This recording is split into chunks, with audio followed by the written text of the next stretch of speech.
presented by Mathli Express Music.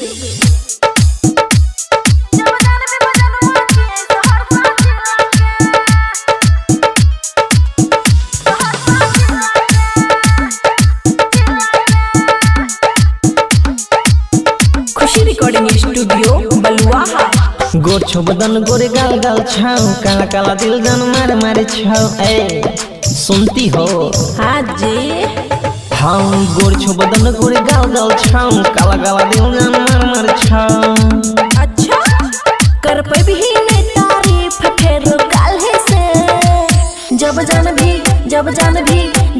भी मजनुआ छिए सहरसा जिला के। जब जान भी मजनुआ छिए सहरसा जिला के। डीजे गुट मधुबनी, डीजे गुट मधुबनी। जब जान भी मजनुआ छिए सहरसा जिला के।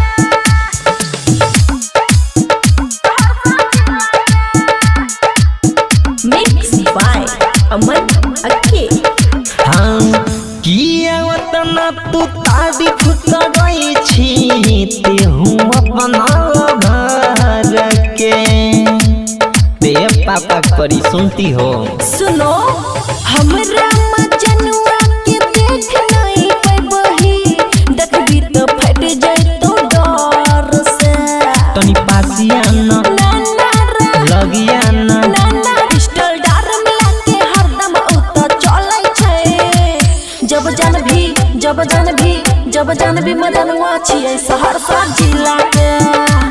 जब जान भी मजनुआ छिए सहरसा जिला के।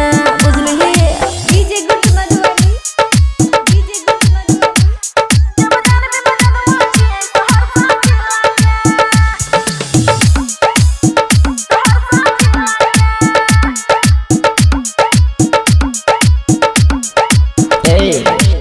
छी चिकनी चिकनी नैचो बाजार में, चल जइतो गोली बाते बात में। तुम्हारे वजह से मार होगा आज। अच्छा और तोरा ई बात से हम नहीं डराइबो, लवर छिए बंसराज के। तनी पासिया न लगिया न सुने अमन खुशी नहीं छो डरे वाला रे। जब